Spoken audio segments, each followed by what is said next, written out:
சென்னை முகப்பேரில் பெண்ணிடம் பாலியல் சீண்டலில் ஈடுபட்ட நபர் ஜிபே மூலம் சிக்கியிருக்கிறார். முக்கிய செய்தியாக பார்த்து கொண்டிருக்கிறோம். கூடுதல் விவரங்களை எமது செய்தியாளர் சாலமன் வழங்கிட கேட்கலாம். சாலமன், வணக்கம். இப்ப இந்த விவகாரம் தொடர்பாக அடையாளம் காணப்பட்டிருக்கக்கூடிய அந்த நபர் யார்?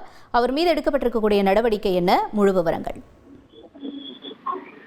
சென்னை முகப்பேர் பகுதியை சேர்ந்த 19 வயதுடைய கல்லூரி மாணவி ஒருவர் கடந்த 25ஆம் தேதி கல்லூரி முடிந்து வீட்டிற்கு செல்வதற்காக நொளம்பூர் பகுதியில நடந்து கொண்டிருந்தார்.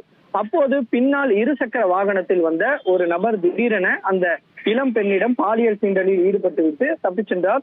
இந்த சம்பவம் தொடர்பாக பாதிக்கப்பட்ட இளம் பெண் நொளம்பூர் காவல் நிலையத்தில் அளித்த புகாரின் பேர்ல பெண் வன்கொடுமை தடுப்பு சட்டம் உள்ளிட்ட 2 பிரிவின் கீழே வழக்கு பதிவு செய்து அங்குள்ள சிசிடிவி காட்சிகளை போலீசார் ஆய்வு செய்தனர். சுமார் 150க்கும் மேற்பட்ட சிசிடிவி காட்சிகளை ஆய்வு செய்த போது அந்த நபர் குறித்த சரியான தகவல் தெரியாத நிலையில வேறு விதமாக போலீசார் யோசித்து அந்த நபரை கைது செய்யல. குறிப்பாக அந்த சிசிடிவில அந்த நபரை கண்காணித்த போது அவர் அம்பத்தூர்ல இருக்கக்கூடிய ஒரு டாஸ்மாக்ல நின்று இவர் மதுபானம் வாங்கி இருப்பதும் அதற்காக இவர் ஜிபே மூலமாக பணம் செலுத்தி இருப்பதும் தெரிய வந்தது.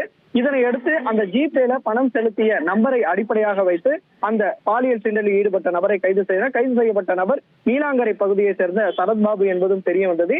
இவருக்கு திருமணம் நடைபெறாத இருந்த நிலையில இவர் அழகான பெண்களை குறிவைத்து இது போன்ற நடந்து செல்லக்கூடிய பெண்களை குறிவைத்து இது போன்ற பாலியல் சீண்டல்ல ஈடுபட்டு இருப்பதும் விசாரணையில தெரிய வந்திருக்கிறது. விசாரணை நிறைவுக்கு பின்னர் சரத்பாபு நீதிமன்றத்தில் ஆஜர்படுத்தப்பட்டு அவர் சிறையில் அடைக்கப்பட்டார். இதே போல பல பெண்களிடம் இவர் ஈடுபட்டு இருப்பதாகவும் தகவல் தெரிவிக்கப்பட்டுள்ளது. ஏற்கனவே எழும்பூர் பகுதியில இது போன்ற ஒரு சம்பவத்தில் ஈடுபட்டு இவர் கைதாகி இருப்பதும் தெரிய வந்துள்ளது. உங்களுடைய தகவல்களுக்கு நன்றி சாலமன். தந்தி டிவியை உங்கள் கேபிள் டிவி ஆபரேட்டரிடம் இலவசமாக கேட்டு பெறுங்கள்.